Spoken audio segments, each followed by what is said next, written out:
lot of love to change the way things are. But as we're changing things, I think this gentleman has just the recipe. So without further ado, bringing to you this morning on his weekly segment, Words of Wisdom and Moments of Meditation, it's the one, it's the only, it's the man, the myth, the legend himself, T-Boz, coming at you. Good morning, sir. Good morning. Gonna take a lot of love. Oh. I love that sax solo. I know, it's awesome, isn't it? Oh, there are songs, but come on in, everyone. Come on in. I know we're starting a little bit late. Come on in. We got time. I know, there are songs in life that you get tired of hearing, but there's other songs that you never get tired of hearing. And when that song comes on, that ripping sax solo, and she goes, lot of love. Oh, and that's what this show was about, love. And that was a great guest you had on. And I hope everyone was listening. Great information. I know what she means about Atlanta. I'm from Long Island. I've been up in Connecticut since 1976. And when people say to me, where are you from? I always say Long Island. And my late wife used to say, honey, why do you tell people you're from Long Island? You've been in Connecticut longer than Long Island. I said, where you hit your first home run, ride a bike, learn to ride a bike, and go on your first date, that's where you're from. And you're from Ohio, Mr. Williams. I'm sure you agree with that. I do to some degree. To some degree. There's a little bit but I love the Northwest Corners, I love that. Come on in, everyone. Friday Eve. Everyone's piling in. Thank you, George, for holding the door open, getting everybody in. Plenty of seats up front. Come on in. Oh, there's Muriel. Next week, we won't have time now. I want to tell a very funny story about your granddaughter at the end of the last week's show. Remember what her granddaughter said to us, Jacques? But we'll do that next week. This is her granddaughter. We don't have time today, but I promise, remind me next week. I'll tell you what her granddaughter Jennifer said to Jacques and I at the after show get together when we're all around the refreshments and Jacques is signing autographs and all of that. But this is a 3-part series. It's good. Today's topic is wisdom. Next week's topic is inspiration. And then the final episode for the year will be Christmas. And I'm going to do the whole show off of one quote. And I think it's the most meaningful quote that we got all year that I read.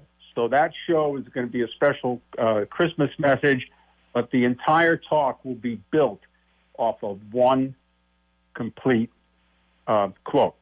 So before we really get into the show, I want to take a moment to honor the men and women that died today on December the 7th, 1941 at Pearl Harbor. And, we do have 9/11. We have a lot of things that have happened in our country since 82 years ago, but that was an attack. There are still people today who remember that. And we just want to bow our heads to those people who suffered through that and who had losses for that. And the day that live in infamy, and it still does in the hearts of all of us. And that got us into the Second World War. And it goes from there. So for all of that, we honor you. Stan said because of that, a little bit of late start, he'll help people at the refreshment table right there. He'll pass on his table today, but it is being sponsored by Gengris Subaru over there. Go see Ty, Hunter, and Corey and the gang. Veronica just got a car from there, and a great group of guys over there. So if you're looking for a set of wheels, they're sponsoring the table. Local folks, we shop local here. Whether it's cars or biscuits, we shop local. So thank you, Stan, for passing on that. And the studio, the classroom looks beautiful. In this corner, you see a 14-foot blue spruce, which came in from Binghamton, New York. Has 3 white angels with gold bows, all white doves on the tree, all beautiful gold bows. And at the bottom are 3 white boxes with gold bows. And on each box, one box says give, the middle one says peace, and the third box says a chance. And those boxes have little slits on them. And if you have things that you want to put in there, intentions or prayers or requests or hopes or dreams, please put them in there. And right next to our beautiful Christmas tree, thank you, George, a beautiful oak table. We have a 3-foot, 4-foot-high menorah. And today at 4:02 starts our Jewish brethren's celebration of Hanukkah. And there, too, there is a box there that says request. You can, in front of the menorah, put whatever is heavy on your heart or happy on your heart into that. So Today's topic is wisdom, all right? And so we go over to our format, and what we're going to do today is we're going to look at 5 aspects of wisdom. Honesty, okay? Submitting, humility, this is about the same. Looking inward, looking into ourselves.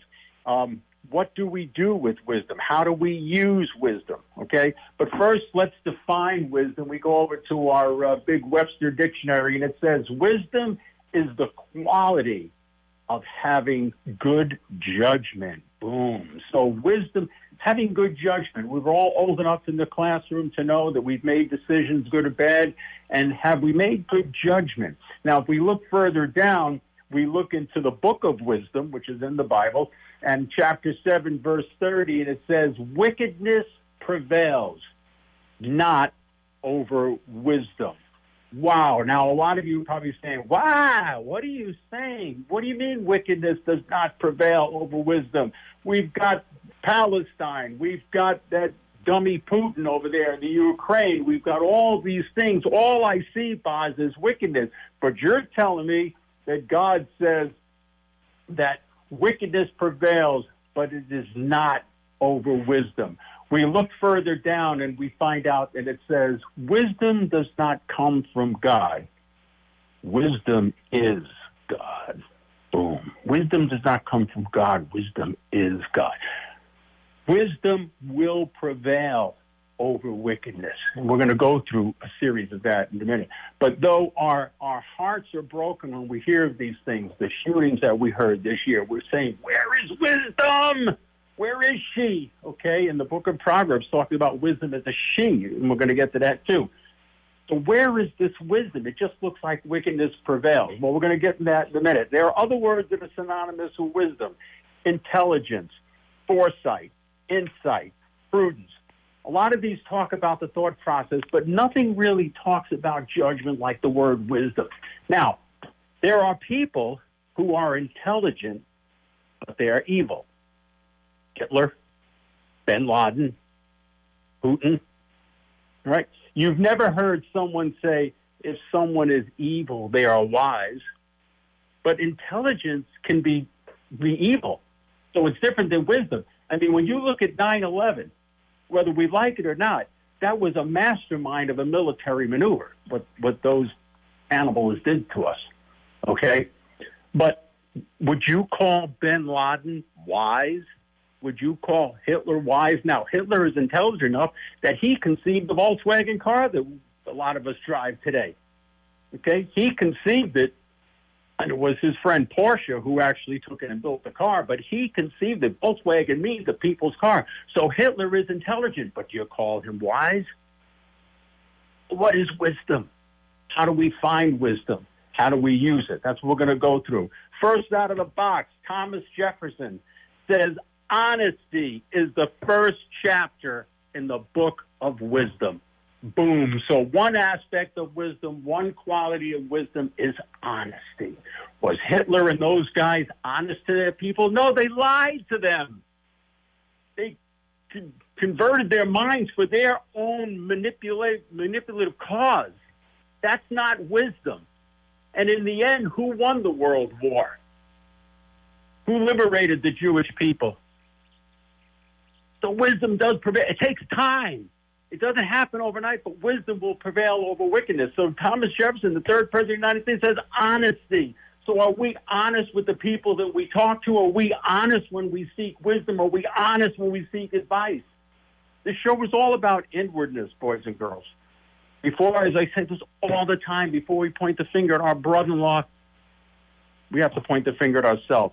Carl Jung, who is a psychiatrist, says, everything that irritates us about others can lead us to a better understanding of ourselves. Boom, boom, boom.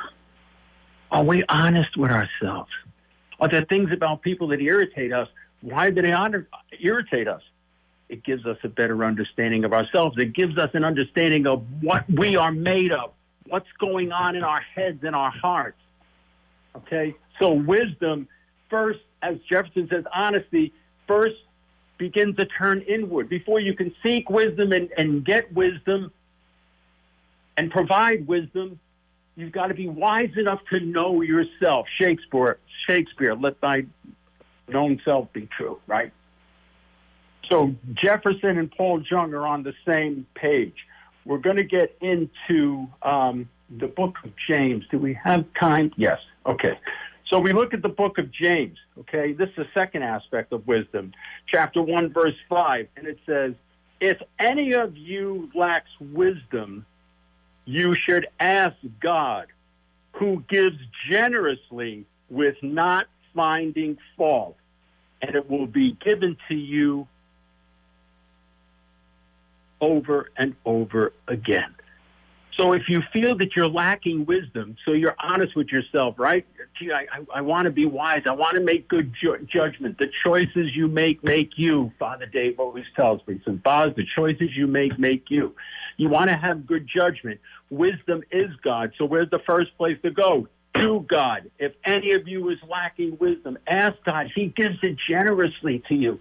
He gives it without finding fault. How many times in life do we ask for something, but someone says, well, you know, back a couple of years ago, you weren't doing this and that. But God doesn't do that. He doesn't hold up a balance sheet in front of you saying, hey, you know, before I give you wisdom, remember what happened in 1965. We look at Gloria Steinem. Yes, Gloria Steinem. And she says, the problem for us, both men and women, is not to learn, but to unlearn. A lot of us have stuff on our heads. We have blinders on our eyes. We have preconceived prejudices. We have preconceived notions of people, right? So how can we give wisdom to someone when we got all this CRAP in our head and in our heart? So Gloria Steinem is saying the same thing that the book of James says. If you lack wisdom, ask God for it. She's saying the same thing that Thomas Jefferson says about being honest, and she says the same thing where it says that wisdom is God. What she's saying is right there when she says it's not that we have to learn, but to unlearn. We got to give up us in order to let God in, who works through us with wisdom. Jock, why don't we take the break? It's 11:30 on the nose, and let's hear about those great sponsors. We want to take this opportunity to thank all of our sponsors for allowing us to bring you the quality community radio programming that you're witnessing at this time. And we want to thank T-Boz for his contributions to WAPJ, and he worked so hard in putting together this segment, and we just appreciate it.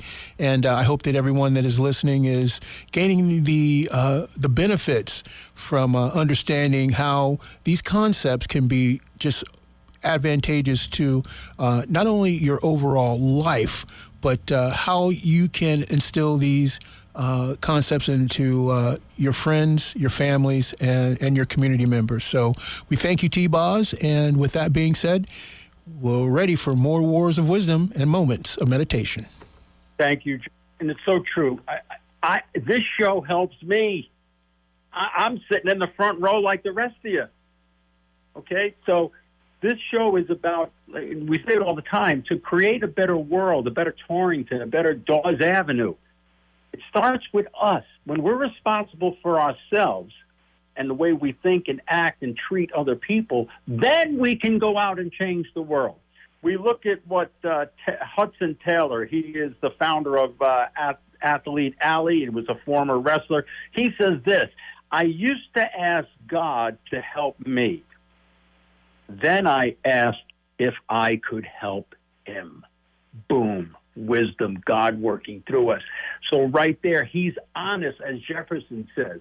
He's doing just what Gloria Steinem said when you got to unlearn. Instead of asking God for help, he says, how can I take the gifts and talents that you have given me? That's wisdom, because he's looking inward to himself, right? How can I take the gifts and talents that you've given me and go out and help you, Lord? Help you build a better world, build a heaven. You know, when Jesus came to earth, he could have started the church by himself. Abracadabra, new church. No, what did he do? He picked 12 guys. Only one of them had an education. So he depended on other people. He used, but he worked through those guys by seeing their gifts and talents, giving them wisdom so they could build a church. Now, I'm not talking about just the Catholic Church, the whole thing, all right, Protestant and all of it. But he used or worked with a team. Well, that's exactly what Hudson Taylor is saying. You who are listening, you sitting on the couches, all of you here in the front row, those of you who listen on the radio, you. It doesn't end with the 12 apostles. That wisdom is in you if you, what James says, ask for it.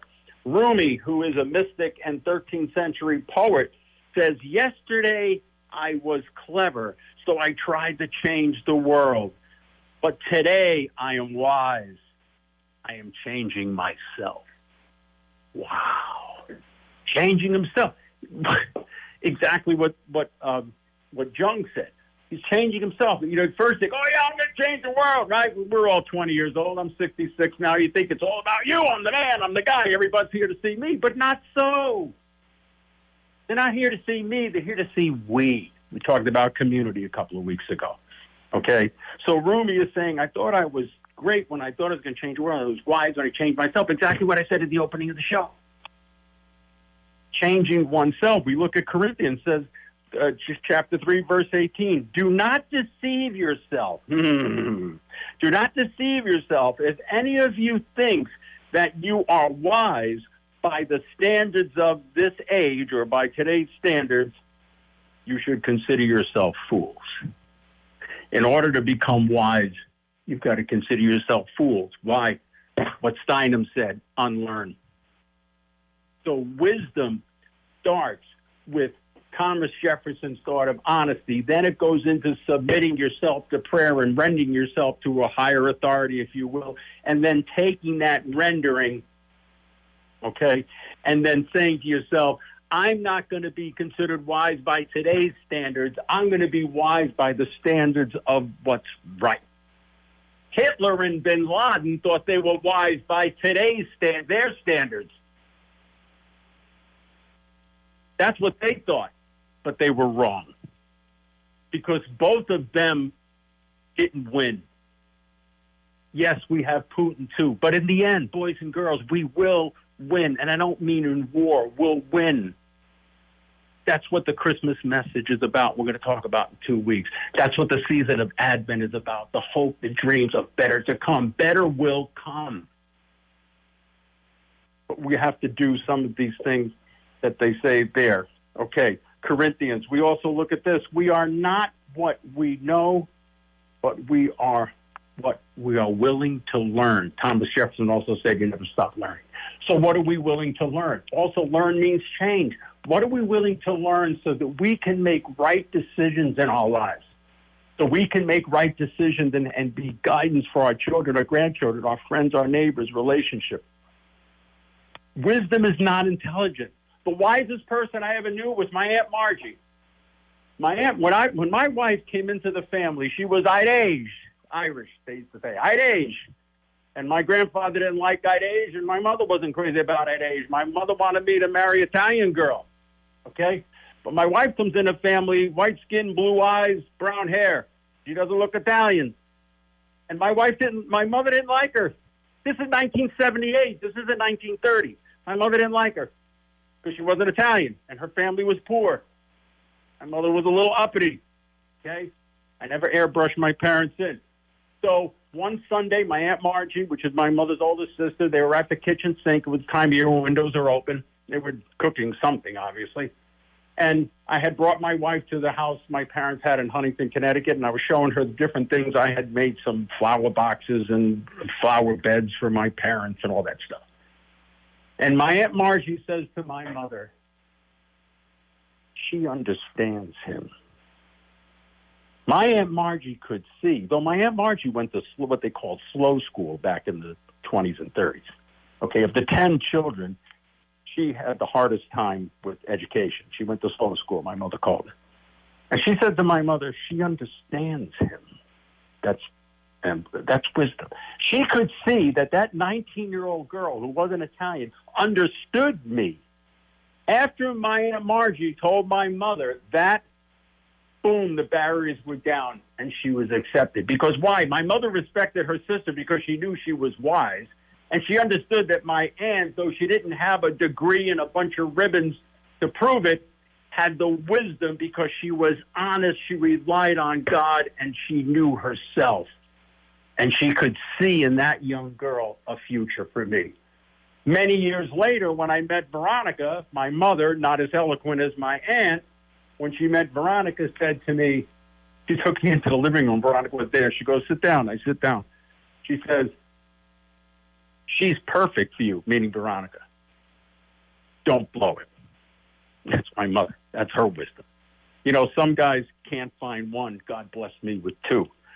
So prayers, humility, unlearning, relearning, knowing ourselves, and asking God for help. We look at Confucius. Confucius says there's three ways that we learn wisdom, okay? One is reflection. That's the noblest way. The second way is imitation. That's the easiest way. We can imitate someone. And then there's experience, which is the most bitter. Boom. A lot of you have been through stuff. A lot of you are going through stuff. It hurts. The past hurts, right? But the stuff that you're going through, you can find the wisdom to help you make decisions in the trough that you're in. If you take a moment to step back and look inward, if you take a moment, as James says, to ask God who gives generously, and if you do what it says in Ephesians, consider yourself, maybe fools is a harsh word, consider yourselves as needing guidance, needing that guidance. We look at Ephesians again, chapter 5, verse 15 to 16. It says, be very careful how you live, not as unwise, but as wise, making the most out of every opportunity. Boom. So this is how we use wisdom. In other words, God gives us opportunities. There's opportunities in front of us. Some of us, myself included, are in situations in life because maybe we took the wrong road. Okay? Maybe we went our own way. And so there is opportunity. Live wise. Okay? And that's what it says about experience and imitation. And so there are opportunities in front of us to be a peacemaker. There are opportunities in front of us to heal. We're going to be coming into the Christmas season now. We just got done with Thanksgiving. We're going to see family members, nieces and nephews we haven't seen in a while. They may look different, talk different, be different than us. But that's okay. Because the wisdom that they'll be getting from us is because we will be using these techniques. Be very careful how you live. Be wise and to seek opportunity, not only opportunity for success, but the opportunity to mend relationships with maybe nieces and nephews haven't seen, mend relationships with a spouse, and that's brother-in-law. Maybe you're divorced, but you really got along with your brother-in-law Dave back in the day. An opportunity. Wisdom is judgment, as we said earlier. Take that wisdom and use it properly to heal family challenges. Here's a woman that really used opportunity and wisdom. The late, great Lucille Ball, who actually, her and Desi, Lucy, I'm home. They were married in Greenwich, Connecticut on November 30th, 1940. She says, I'd rather regret the things I did or the things I've done rather than regret the things I haven't done. Right back to Ephesians with opportunity. So some of us have done things that we regret, but that's better than the things that we haven't done. Some of us have had opportunities to do things, whether business or moving a relationship. And like Lucy said, she'd rather regret the things she did than the things she hasn't done. If there's things coming up, if you're younger, even if you're older, there's opportunity, as Ephesians says, there's things that are going to be happening in your life. Okay? Don't regret those. Search for the wisdom to make the right decision. And don't regret those that could happen so that you too will have a much fuller, richer life. We look at Proverbs, and it says, chapter 4, verse 6 to 7, it says, do not forsake wisdom. And she, isn't that funny how it says God is wisdom, and she will be there to protect you and watch over you. Okay, so wisdom is waiting for you, as it says in the Bible, waiting for you to seek her or him, however you want to look at it, so that you can get the understanding and the knowledge to do the right things. Walter Scott says, oh, what a tangled web we weave when first we set out to deceive. Wisdom is not deception. Going right back to our Hitler, right? He deceived his people. So did bin Laden.